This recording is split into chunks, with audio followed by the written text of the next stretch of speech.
Greetings from YouTubeville. New video. It's a quick one, but I just wanted to pop it out there. But it's a hard question to ask. The best offensive tackle for the Dallas Cowboys of all time. Now, we've had a great lineage of left tackles. Right tackles, I don't even think it's a question. It's Eric Williams. Uh, I never seen anybody dominate Reggie White like he did. Straight up would drive him 10 yards down the field and pancake him. Legit broke his will. He played bad intentions. Was never the same after crashing into the wall in 94, destroying his arm, both knees. Yo, he's still a Hall of Famer. Dude came back and still I used to enjoy watching him lay beatings on Michael Strahan. I truly did. So right tackle, it's real simple. It's him. And even though he crashed into the wall, I don't even care. He's a Hall of Famer, without a doubt. Third round pick out of NAIA Central Ohio State. Come on, bro. That was like, you're going to tell me Jimmy couldn't draft people? All right. Now, this might not be popular with some people. We're going to speak on Tyron Smith.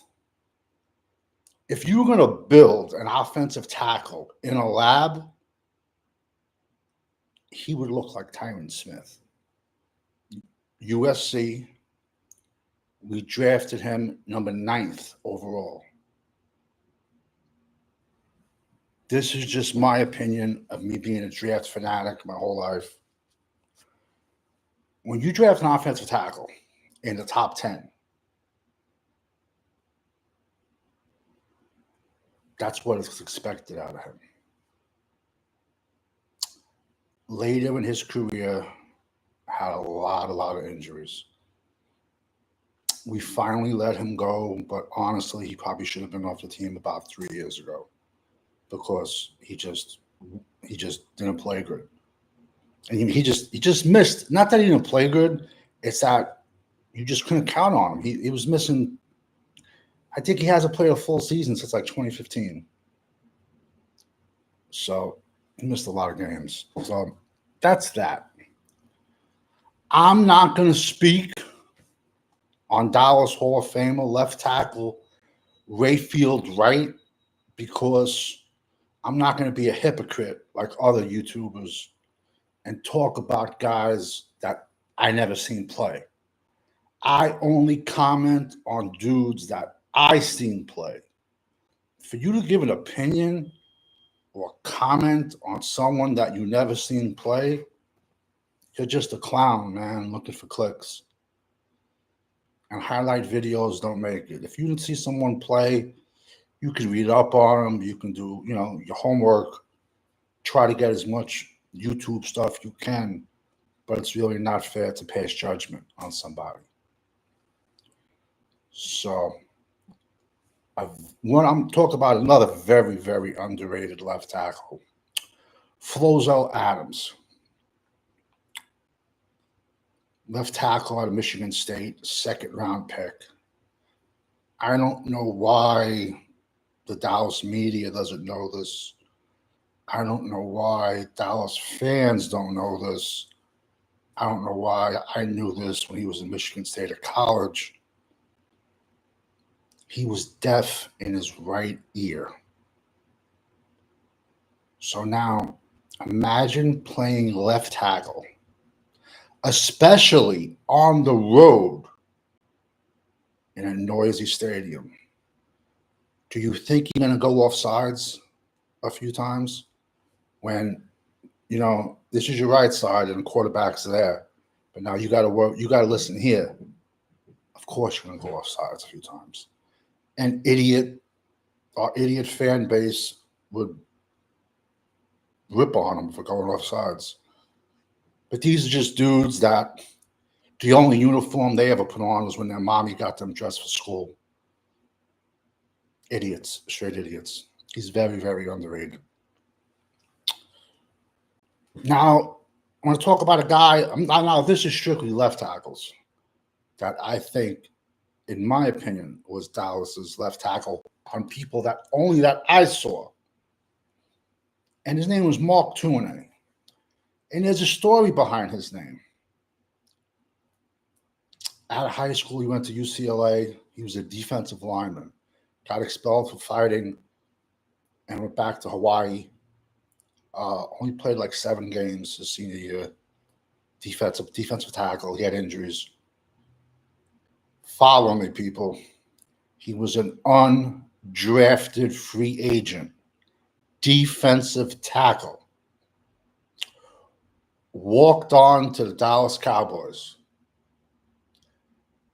Made the team as a defensive tackle and stayed at that position 5 years.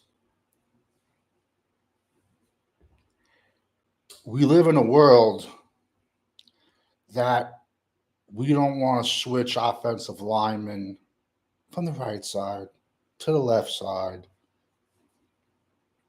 because you got idiots that say, oh, it's impossible. It's this, it's that. Is it hard? Yes. My personal opinion, this is just my 2 cents. I think it's harder on defensively. Let's say if you're a defensive tackle or a defensive end, I personally think it's harder to switch up right side to left side. That's just me and my limited athletic abilities when I played, but I still was good. I thought that was harder than playing both sides, than playing left tackle or right tackle. I found that to be easy. I found it much harder switching sides on defense. So this Mark Tuinei spent 5 years as a D tackle. They asked him to switch to left tackle. And boom, he doesn't have a problem. Dallas's first 2 Super Bowls against Buffalo. All-time sack leader, Bruce Smith. There was no help in Mark Tuinei. He was one-on-one with Bruce Smith those 2 games. And Bruce Smith did not have 1 sack. You can watch those games over. There was no chip blocking.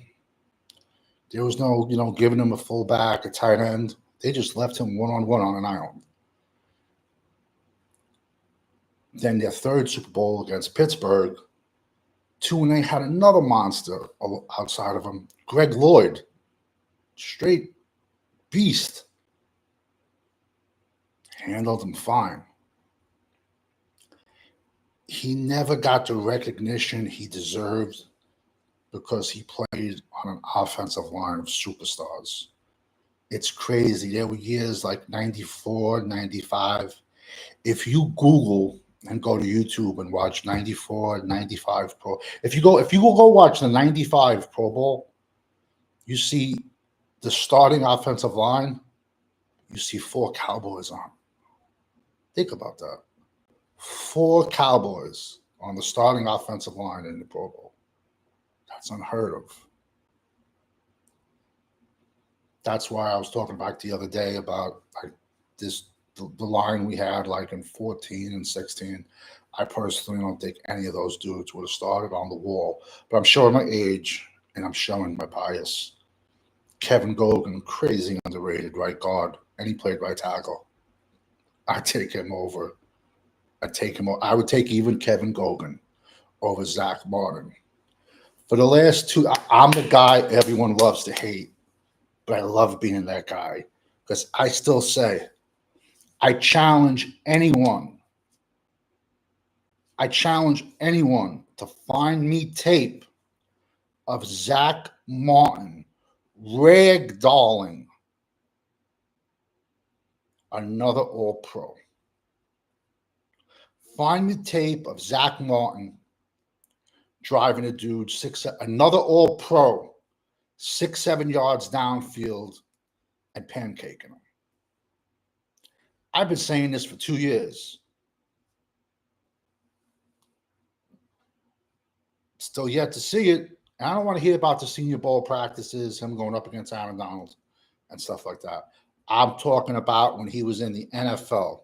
So fine, you could talk about someone who's either he caught at the end of his career and made it as a first ballot, or someone who a better argument would be, who do you think is a future Hall of Famer that you can show me Zach Martin driving 5 yards down the field and just straight up pancaking them and dominating them the whole game? Because that's what I think of when we talk about the Great Wall. So for left tackles, and it's not going to be a popular opinion, but I'm not a popular guy, so I'm cool with that.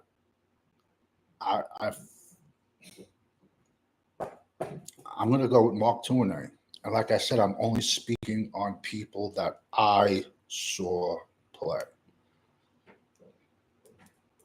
Then I would probably go Tyron and then Flozell. But Flozell was crazy underrated and played out of position because he should have been because if he was deaf in 1 year, he should have been a right tackle his entire career. If Flozell Adams plays right tackle his entire career, he's a Hall of Famer. But what do I know? So listen, this is just an impromptu video. Got back from the gym, you know what I'm saying? So I just wanted to drop this. Like I said, also, for all the YouTubers out there, don't speak shit about people you never saw play. Don't rank people about people you never seen play. Don't just look at someone's 5-minute highlight clip off YouTube and say that person's better than that person.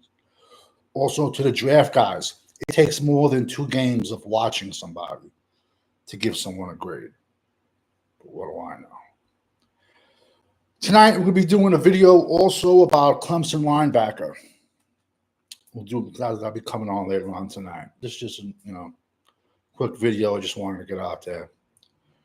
When you're rocking with the GWO, it's for life. I'm out. Later.